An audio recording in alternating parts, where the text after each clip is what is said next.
Alhamdulillahi Rabbil Alamin Alladhi bi'ni'matihi tatimmu salihat. Alhamdulillahi Rabbil Alamin ala kulli hal. Alhamdulillahi Rabbil Alamin Alladhi kama yanbaghi li jalali wajhika al-karim wa 'azimi sultanik. Subhanaka la nuhsi thana'an 'alaik anta kama athnaita 'ala nafsik. Asyhadu an la ilaha illallah wa asyhadu anna Muhammadan abduhu wa rasuluh sallallahu alaihi wa ala alihi wa sallama tasliman katsira. Amma ba'd. Allahumma shalli ala Muhammad wa ala alihi wa ashabihi ajmain. Jemaah salat zuhur Masjid Polkesma yang dirahmati Allah, Masjid Al-Mi'raj. Alhamdulillah kita bisa menunaikan ibadah sholat zuhur secara berjamaah. Kita bisa menunaikannya bukan karena kita yang hebat, tapi karena Allah masih menolong dan membantu kita. Jemaah dirahmati Allah, masih membahas tentang meraih pahala besar dengan amalan ringan. Kita sudah sampai halaman 22, yaitu bab seputar puasa, bab ibadah seputar puasa. Halaman 22 dari Zaid bin Khalid al-Juhani, dia berkata bahwasanya Rasulullah Shallallahu Alaihi Wasallam bersabda, "Man fattara sha'iman kana lahu mithlu ajrihi, ghaira annahu la yanqusu min ajri sha'im syai'an." Barang siapa memberi makan berbuka pada orang yang berpuasa, maka dia mendapat pahala seperti pahala puasanya, tanpa mengurangi sedikit pun pahala orang yang berpuasa itu. Insyaallah. Sekali lagi, siapa yang memberi makan orang yang berbuka pada orang yang berpuasa, dia dapat pahala seperti orang berpuasa. Kita simak dulu penjelasan dari sahabat dari Abu Bakar bin Al-Arabi dalam kitab Ar-Ridha Al-Ahwadi berkata, sesungguhnya Allah dengan karunia-Nya terhadap makhluk, Dia memberi pahala kepada mereka karena telah menguji dengan perintah dan larangan, bukan semata karena mereka berhak mendapatkannya. Kemudian Allah menambah kelipatan pahala dengan karunia-Nya, lalu menambahkan kepada mereka dengan karunia-Nya, yaitu dengan cara agar orang-orang yang membantu selainnya mendapatkan pahala dengan pahala semisal tanpa mengurangi sedikit pun pahala pelakunya. Alhamdulillah, jemaah yang dirahmati Allah. Jadi atas rahmat Allah, kasih sayang Allah, Allah itu kalau memberi pahala terhadap sebuah kebaikan, bukan hanya pada pelaku kebaikan itu, tapi kepada orang yang punya kontribusi dan punya peran terhadap kebaikan itu. Kalau contoh di dalam hadis ini, ada orang puasa, terus Bapak Ibu traktir. Ini baik puasa sunnah ataupun puasa wajib. Dan alhamdulillah kesadaran masyarakat untuk memberi makan buka orang berpuasa itu sekarang subhanallah tidak seperti 10-20 tahun yang lalu. Kalau 10-20 tahun yang lalu, kalau Ramadan di masjid-masjid mentok kurma karo gorengan, ya wis dino mangan dikai gorengan, ya seri. Sekarang bukan kaleng-kaleng, bukan receh-receh, nasi, Masya Allah. Dan sekarang ini berlomba-lomba yang terbaik, ya, mulai dari bungkus coklat, sini-sini minum karo telur aja, ya, mulai kerdusan putih, mulai kerdusan branded, Masya Allah. Semua berlomba-lomba ngasih kebaikan. Karena coba Pak, mungkin Bapak Ibu ada yang punya kelemahan, susah menahan lapar dan dahaga. Ini ada amal soleh yang pahalanya setara dengan orang berpuasa, yaitu apa? Ngasih makan orang berpuasa. Kan ada orang-orang tertentu kan, aku puasanya aku tahu, aku makan ini biasa memilih. Mungkin ya amal solehnya tidak dibuka oleh Allah lewat puasa, tapi dia punya kesempatan mendapatkan pahala berpuasa. Sebagaimana orang puasa cukup dengan memberi orang makan berpuasa. Coba kalau kita ambil tarif termurah saja lah, ngasih makan 10.000 dapat dan nasi bungkus gitu ya, 10.000, 15.000. Anda beli 100.000, 10 bungkus, ya Anda kasihkan pas puasa Senin Kamis, gitu ya. Bahkan ada jamaah saya itu di salah satu seluler terbesar di Indonesia itu punya usaha buat nasi yang rest bowl kayak gitu ya. Itu harga untuk buka, kalau harga reguler 15, kalau untuk masjid itu 10.000. Kan kemasannya menarik dan para jamaah juga selektif ya, kalau buka itu ya, polisi bungkus api. Sehingga sih bungkus coklat-coklat biasanya nyingkir, skip, insyaallah. Itu coba kalau 10 orang makan aja, kita dapat pahala 10 orang berpuasa tanpa kita berpuasa. Makanya dari sini sebetulnya Bapak Ibu kalau tidak bisa melakukan sebuah kebaikan, ayo punya andil, punya peran. Orang yang puasa, orang makan puasa dapat pahala sama, tidak mengurangi pahala orang yang berpuasa. Tidak bisa hadir di majelis ilmu, ada jamaah itu saya tuh susah hadir di majelis ilmu. Ya gimana orang tuanya sudah sepuh, dia harus pulang ngomong, tapi dia mempersiapkan, mungkin mempersiapkan bukunya, dia membelikan kitabnya, dia nggak bisa hadir. Selama bukunya dibahas itu ada jamaah saya. Ya, saya nggak bisa, Ustaz, saya orang tua sudah sepuh, gimana lagi nggak ada pemain. Tapi dia mempersiapkan, Ustaz kitabnya apa, habis berapa, kasih rekening. Tapi kalau mau pengajian saya selalu diingatkan. Ya, terus dia sudah mempersiapkan HP, alat rekamnya dan lain sebagainya, tapi dia nggak hadir. Dia pun juga dapat pahala orang yang hadir di majelis ilmu selama dia punya kontribusi. Ya, insyaallah. Mungkin ada yang susah berjamaah tepat waktu karena ada urusan kantor, ya gimana lagi juga kewajibannya selama waktunya tidak habis. Ya, sehingga dia tidak bisa online. Mungkin dia bisa memfasilitasi orang yang sholat berjamaah, mungkin dengan ngasih parfum kotaan, ya. Pokoknya senang banget kalau beramal dengan amalan yang kita tetap mendapat pahala tanpa mengurangi pahala orang yang beramal. Dan ini juga ada hadis, masih halaman 23, man jahaza ghaziyan faqad ghaza. Barang siapa menyiapkan keperluan orang yang berperang, maka dia ikut berperang. Dia nggak ikut jihad. Kalau zaman dulu jihad harus pakai tombak, pakai panah, pakai pedang. Dia nggak bisa ikut berperang. Mungkin karena karena takut dengan darah, takut dengan pertumpahan darah, mungkin karena fisiknya lemah, mungkin karena dia perempuan gitu.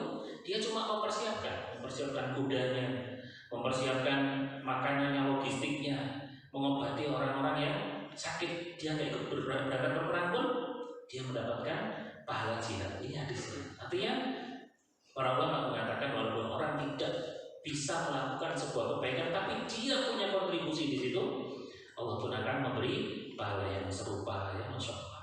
Baik, mulai sekarang kita harus punya kontribusi kebaikan yang di pengajian, di majelis ilmu, puasa. Senin Kamis kan banyak masjid-masjid menerima logistik puasa. Coba 100.000 gitu aja ya, Senin Kamis, atau ambil Seninnya 100.000, Anda beli 10, tulis khusus untuk orang yang berpuasa gitu ya. 10 orang pahala puasa Anda peroleh. Jamaah yang dirahmati Allah, kita lanjutkan hadis berikutnya dari Abu Hurairah. Dia berkata Rasulullah SAW bersabda, halaman 24, al-umratu ila al-umrati kafaratul lima bainahuma wal hajjul mabrur laisa lahu jazaa'un illa al-jannah. Umrah satu dengan umrah berikutnya dapat menghapus dosa di antara keduanya, dan tidak ada pahala bagi haji mabrur melainkan surga. Umrah 2019 sampai umrah berikutnya tahun 2022 misalnya, atau tahun umrahnya tahun 2010, umrah berikutnya tahun 2020, 10 tahun ya. Maka dari tahun 2010 sampai 2020 penghapusan dosa bagi orang tersebut. Maknanya itu selama dosa kecil, ya, ini dosa kecil. Kalau dosa besar ada keringanan, setidaknya ada keringanan. Demikian penjelasan para ulama. Wal hajjul mabrur, dan tidak ada pahala bagi haji yang mabrur melainkan surga. Dari hadis ini, jemaah yang dirahmati Allah, bahwa kalau ingin tahu seseorang itu hajinya mabrur atau tidak, kembali ke hadis ini. Kan haji mabrur ganjarannya surga. Maka orang yang hajinya mabrur pasti amalannya ahli surga. Ahli surga itu apa? Amalannya bermasjid, baca Quran, zikir, jaga lisan, tutur kata yang baik, berakhlakul karimah. Berarti orang kalau habis pulang haji, perbuatannya itu kok beda banget dari saat durungnya budal kaji. Masyarakat berubah ya. Biar saat durungnya ada jamaah sih telat, biasanya dulu jam 1, saya kira durungnya ada wis di masjid, itu tanda hajinya mabrur. Kalau Ibnu Rajab Al-Hambal beliau mengatakan inna mu'awadata siyam ba'da siyam fadzalika alamatu qubulis siyam. Sesungguhnya pembiasaan puasa setelah puasa, senang poso sakwisi puasa Ramadan, maka itu adalah tanda Allah terima puasanya. Atau inna min alamatil qubulil hasanah al hasanatu ba'daha. Ada sebagian penjelasan para ulama, sesungguhnya kebaikan sesungguhnya di antara tanda diterimanya sebuah amal baik, amal solih, yaitu melakukan kebaikan setelahnya. Jadi kalau ingin tahu sholatku ini benar apa ya, sholatku diterima apa ya, sholatku ini baik atau enggak ya, maka kembali bagaimana perbuatan Anda setelah sholat. Habis sholat tambah baik, berarti sholatnya diterima. Ustaz cirinya dapat Lailatul Qadar apa? Gampang. Setelah Lailatul Qadar Anda tambah baik. Ustaz ciri orang berpuasa Ramadan apa? Kembali. Hal jazaa'ul ihsan illa ihsan, di surat Ar-Rahman ayat 60. Tidak ada balasan kebaikan kecuali kebaikan. Nah demikian kalau kita bahas dalam hadis ini, orang yang hajinya mabrur mesti tambah baik. Orang hajinya mabrur tambah birrul walidain, tambah roman. Amalannya itu amalan-amalan ahli surga. Ya Allah. Baik, jamaah dirahmati Allah. Kita lanjutkan halaman 25. Hadis berikutnya dari Atha, dia berkata, aku mendengar Ibnu Abbas menceritakan hadis kepada kami. Dia berkata, Rasulullah SAW bersabda kepada seorang wanita kaum Ansor. Ibnu Abbas menyebutkan namanya, tapi aku lupa namanya. Sabda beliau, ma mana'aki an tahujji ma'ana, qalat lam yakun lana illa nadihani, fahajja abu waladiha wa ibnuha ala nadihin wa taraka lana nadihan nadihu alaihi, qala fa idza ja'a ramadan fa'tamiri fa inna umratan bihi ta'dilu hajjatan. Apa yang menghalangimu untuk berhaji bersama kami? Jadi Nabi tanya sama seorang wanita dari kaum Ansor. Ansor itu dari Madinah ya. Wanita itu menjawab, kami hanya memiliki 2 onta. Jadi dulu kan naik haji kan pakai onta, kalau sekarang pakai Saudi Airlines ya, atau Garuda Indonesia. Kalau dulu numpak unta sampai gitu kan. Terus Nabi tanya, kenapa kok gak lu mau kaji kalau dewi, kenapa masa gitu? Kami hanya punya 2 unta ya Rasulullah. Lalu bapak dari anaknya dan sang anak pergi haji menunggangi 1 unta, dan dia meninggalkan 1 unta untuk kami agar hamba kami dapat mengambil air dengan menungganginya. Nah kalau semua dipakai ke sana, kami nggak bisa hidup ya untuk kebutuhan sehari-hari. Maka beliau bersabda, karena kamu kan nggak bisa haji gara-gara tekanan kendaraan, beliau mengatakan, jika tiba bulan Ramadan laksanakanlah umroh, karena pahala berumroh pada bulan Ramadan sama dengan pahala berhaji. Masya Allah. Fa'inna umrata Ramadan fa'inna umratan fihi ta'dilu hajjatan. Jadi orang kalau umroh pada bulan Ramadan itu keutamaannya ada 2. 826 itu hadisnya. Ya, dalam riwayat Muslim, ta'di hajjatan atau hajjatan ma'i. 1, pahalanya setara dengan haji. 2, seperti haji bersama Rasulullah SAW. Masya Allah. Dan tentunya lebih kredit ya, tapi ketika ada ujian kepada Allah, ada ujian pandemi ini tidak seramai di waktu-waktu normal ya. Jadi kalau umroh pas bulan Ramadan lebih kredit dan rata-rata lebih mahal ya, lebih ramai karena keutamaannya sama dengan haji. Makanya Masya Allah ya, karena haji apalagi di Indonesia ini waktunya sangat lama, antrinya 25 tahunan ya kurang lebih. Maka Nabi SAW ngasih amal-amal pengganti. Berikut ini Ustaz sampaikan beberapa amal pengganti, amal yang setara dengan haji. Ya, ada 7 amalan yang pahalanya setara dengan haji. Bagi orang yang belum bisa menunaikan ibadah haji, amalkan salah satu di antara amalan ini, maka pahalanya sama dengan orang haji. 1, sholat 5 waktu berjamaah di masjid. Dulu sudah ada, kalau nggak salah pernah kita bahas. Ini hanya pengulangan ya. Sholat berjamaah di masjid 5 waktu sama plek dengan orang haji. Ya, sebagaimana sabda Nabi SAW, siapa yang berjalan menuju sholat wajib berjamaah, maka ia seperti berhaji. Kalau di dalam riwayat yang lain, yaitu riwayat Abu Daud dan Imam Ahmad, man kharaja min baitihi mutatahhiran kana ka'ajril hajj ila sholatil maktubah kana ka'ajril hajj. Siapa yang bersuci dari rumahnya terus keluar dari rumahnya dalam keadaan sudah punya wudu menuju sholat wajib, maka pahalanya seperti pahala haji. Gampang kan? Udah di masjid sholat 5 waktu, sudah punya wudu di rumah, pahalanya seperti orang haji. Atau yang kedua, yaitu melakukan sholat syuruk ya, subuh diam diri di masjid sampai matahari terbit, terus sholat 2 rakaat. Ya, bunyi tambah 5-10 menit gitu, dia sholat 2 rakaat. Karena ka'adli hajjatin wa umratin tamatan. Maka yang demikian itu pahalanya seperti orang haji dan umroh, sempurna. Yang ketiga, menghadiri majelis ilmu di masjid. Nanti di bukunya ada hadisnya, nanti juga kita sampaikan. Yang keempat, membaca tasbih, tahmid, takbir setelah sholat. Ceritanya orang-orang miskin itu iri, ya Rasulullah, enak banget ya, wong sugih ya Rasulullah bisa sedekah. Mereka sholat, kami juga sholat. Mereka puasa, kami juga puasa. Mereka baca Quran, kami juga bisa baca Quran. Sayangnya ya Rasulullah, mereka bisa budal haji, naik haji, saya nggak bisa, kami nggak bisa naik haji. Maka Nabi SAW mengatakan, kamu nggak kalian kasih amalan yang kalau kalian amalkan sama dengan orang-orang kaya. Orang kaya budal haji, pahalanya juga sama. Apa? Jangan pernah tinggalkan habis sholat membaca tasbih subhanallah 33, tahmid 33, alhamdulillah 33. Pahalanya setara dengan haji. Kalau buru-buru, surat An-Nisa 103 itu. Fa idza qadaytumus sholata fadhkurullaha qiyaman wa qu'udan wa 'ala junubin.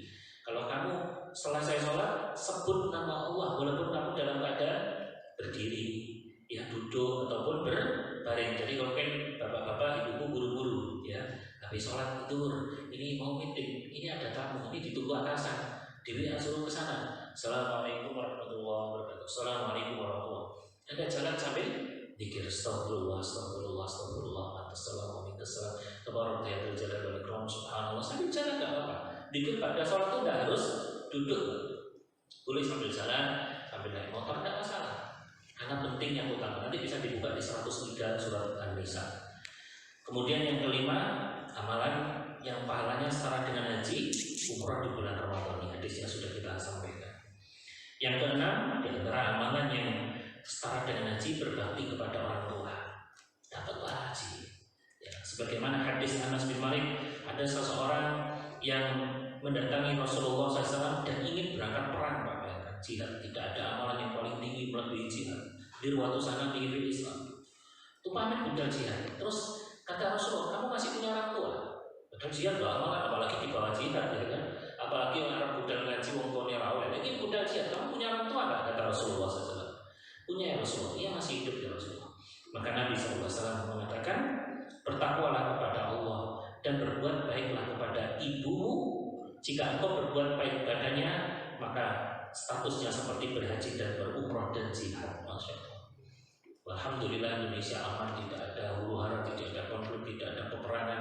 Ya, kalau nggak ada syariat perang, ada cukup berangkat birrul walidain. Ya, berbakti sama orang tua, itu pahalanya sama dengan haji dan umrah.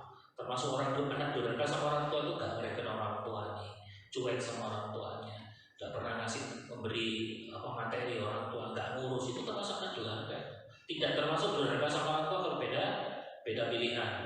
Ya, kalau dulu 01, 02, contohnya pemerintah nomor tidak termasuk tidak termasuk durhaka sama orang tua karena beda pilihan. Orang tuanya pilih yang sana, kami pilih sini, sudah saya pilih ini, itu tidak termasuk durhaka sama orang tua. Kalau hanya sekedar beda pendapat, beda partai, beda pekerjaan, bapak nyuruh kerja ini nyerah itu tidak termasuk durhaka. Orang termasuk durhaka itu kalau nggak pernah doakan, nggak pernah nyambung silaturahim. Padahal silaturahim yang paling berarti sambung itu bukan sama teman, bukan sama orang lain, kecuali sama orang tua. Ya. Yang ketujuh yaitu bertekad untuk haji. Itu 7 amalan yang pahalanya setara dengan haji. Ya. Jadi kalau yang belum diberi rezeki untuk bisa menunaikan ibadah haji, amalkan 7 amalan. Jemaah yang dirahmati Allah, kita masuk bab masjid, ya, halaman 27. Bab masjid dari Ubaidullah Al-Khawlani, bahwasanya dia mendengar Utsman bin Affan berkata sebagaimana perkataan orang-orang, yakni pada saat beliau membangun Masjid Nabawi. Ucapan kalian telah berlebihan, padahal aku pernah mendengar Nabi Sallallahu Alaihi Wasallam bersabda, man bana masjidan qala Bukair hasibtu annahu qala yabtaghi bihi wajha Allah banallahu lahu mithlahu fil jannah. Barang siapa membangun masjid, Bukair berkata, perawi hadis ini ya, aku mengira Utsman mengatakan untuk mencari wajah Allah, maka Allah membangunkan untuknya yang serupa dengannya di surga. Kalau ini cuma satu hadis ya sama penulis ya. Ya, dan keterangan maka Allah membangunkan untuknya yang serupa di surga, mengandung makna dalam ukuran ataupun luasnya. Akan tetapi masjid di surga lebih berharga dan keistimewaannya yang sangat banyak, dan mengandung kemungkinan juga serupa dengannya dalam bentuk rumah, walaupun lebih luas dan lebih mulia.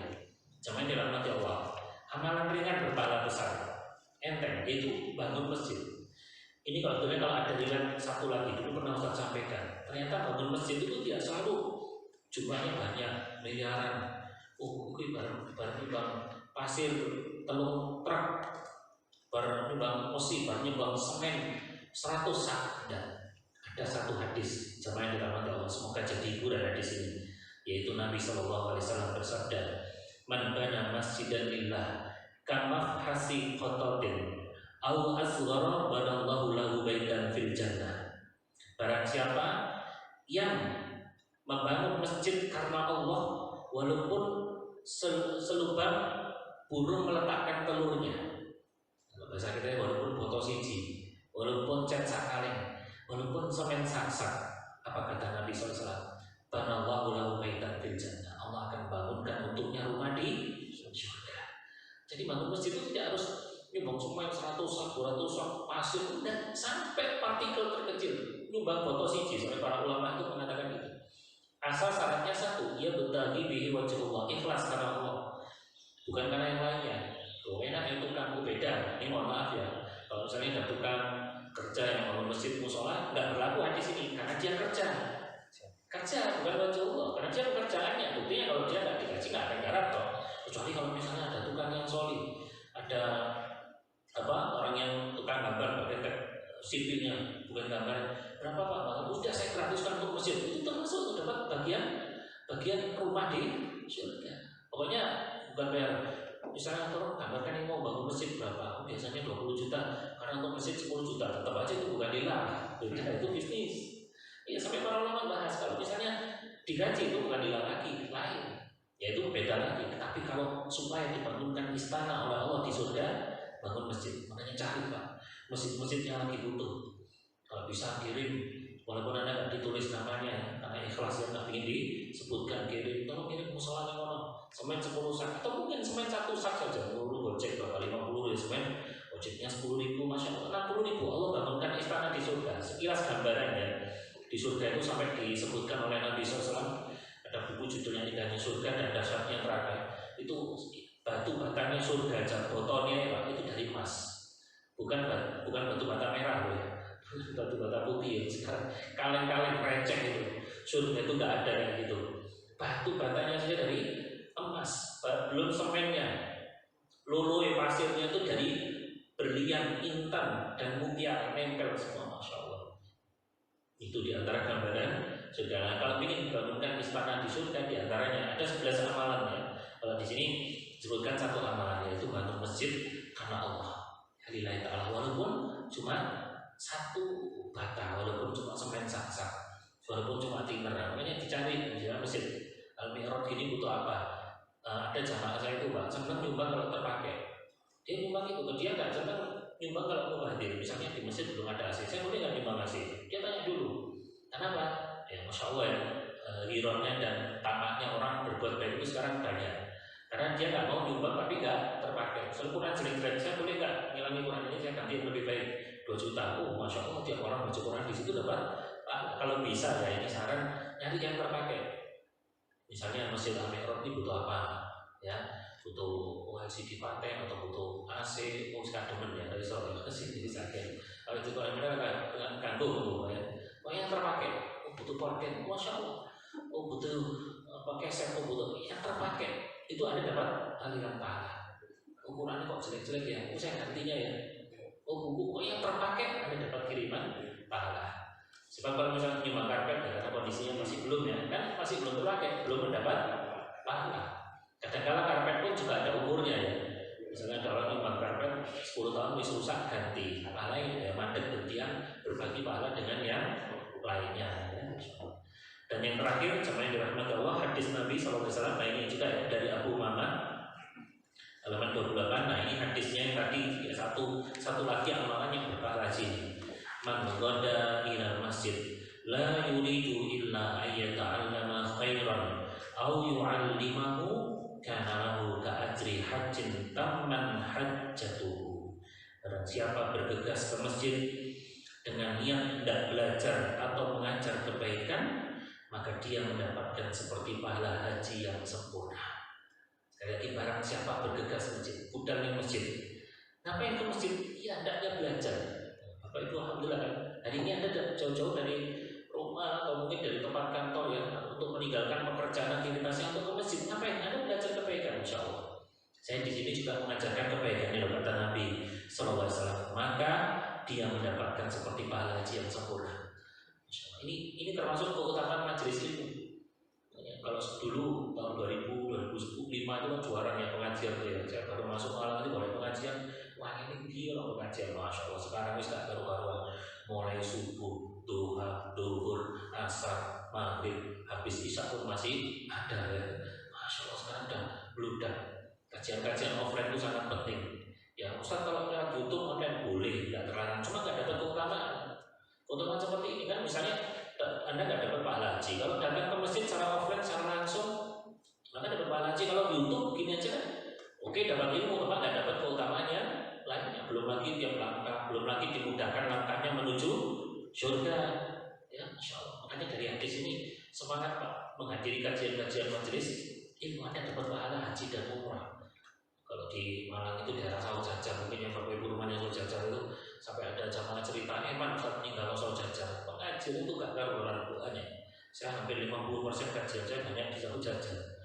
Dari masjid ke masjid manapun, dari rumah masih ada jamnya, materinya, tinggal pilih. Aku ingin masalah ekonomi, masalah riba, ada kajian di sana. Saya ingin masalah tentang akhirat, ada kajian di sana dibahas sama kitabnya, Masya Allah.